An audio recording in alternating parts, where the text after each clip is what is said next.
Hello and welcome to CloudFox Hub. My name is Bhavesh Adara. You are learning AWS API Gateway.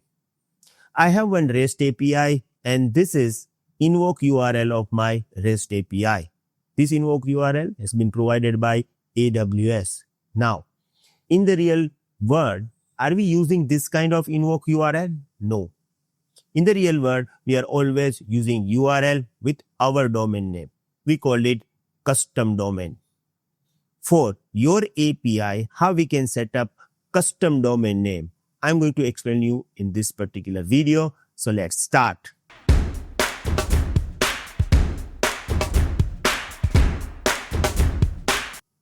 Let's start with the introduction first. By default, API Gateway provides long invoke URL. Custom domain lets you to use your own domain name like https api.company.com. Now why AWS provides this? First of all, it's branding. Here you are using AWS default name. Here you are using your company's own domain name.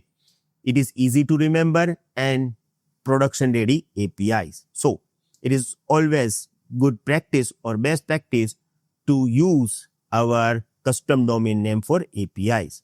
Now, if I want to set up this, I have to go to the custom domain names and here I have to click on add domain names. Now I'm getting so many options over here. I'm going to explain you all these options step by step. And I'm going to start with the public and private first. Then I will talk about domain name. Okay. So here I have this about domain name. I'm going to skip this. Let's start with the public versus private first. Then we will go for domain names. Right. So here I have two options, public, private. When I am going to choose public, the domain is accessible over the internet. Client can access the API from anywhere. Use with the regional API and age optimized API. If your API endpoint is regional, if your API endpoint is age optimized, you can choose public. So user can request this API over the internet. Means your domain name will be accessible from the internet. If you have REST API private, then you can choose private domain. So this name resolution, or we can say that this domain name will be accessible from your local DNS, right? Now, if you have public domain or private domain, no matter, you have to choose domain name, right? But the main difference is if you have public, then your domain name must be DNS register. If you have private, then no need to worry. You can use any domain name without any registration, right? Now, in 99% case, we have public accessible domain name. So we are using like a registered domain name. Let's say that I'm having my registered domain name, cloudfoxhub.in. So I'm using this. Now, let's complete this entire process. You must own public domain name if you have public domain like https api.company.com. The domain name can be registered with Route 53, which is AWS own DNS service. And if you have domain name registered with the external registrar like GoDaddy, Namecheap, Cloudflare, no need to worry, you can use this as well. Now, one thing which is actually very important, if you are using Amazon Route 53, you have to create alias record inside DNS. When you have DNS service, you have control panel and you have to add DNS records, right? So for custom domain name, if you are using Route 53, you have to add alias record. If you are using another domain registrar like GoDaddy, Namecheap, you have to add CNAME record, right? So these two things are different. Just you need to remember this. Now, we understood about API cloudfox.hub, like domain name. We talk about like public and private. Now, this is the most important part of this entire process known as routing mode. Routing mode decides which API to trigger. Let's say that if I'm going to use api.cloudfoxhub.in and I have multiple APIs, so which API going to trigger by this particular domain name? That you can decide using routing mode. I want you to understand routing mode properly. So I'm not going to explain you this three types of routing mode in this particular video. Why? Because if I'm going to explain you all this in this particular video, the length of the video will be very long. So what I'm doing, I will explain you routing mode all these three modes separately into the next video, right?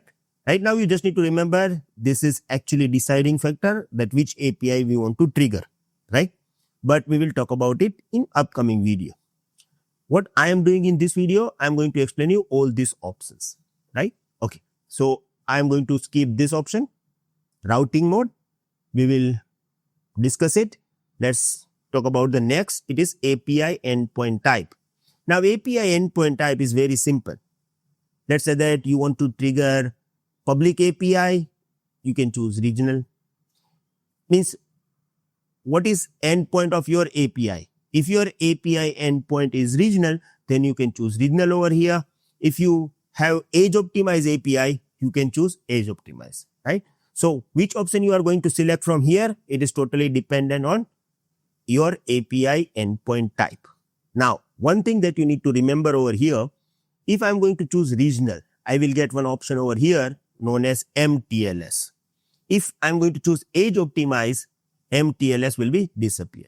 Why? Because if you have edge optimize, means you are using CloudFront, and MTLS will be handled by CloudFront, right? So MTLS is there, but if you have edge optimize, means CloudFront will handle this MTLS, and if you have regional, means here you can set up MTLS. Now you may have this question like, what is this MTLS? No need to worry, we will talk about it step by step. Now next point we have is IP address type, right? Okay. API endpoint type, I already explained you. IP4 means you are going to get only IPv4, supports REST, HTTP and WebSocket API for public domain. And dual stack means you are using IPv4 and IPv6 both, supports all domain types. Okay.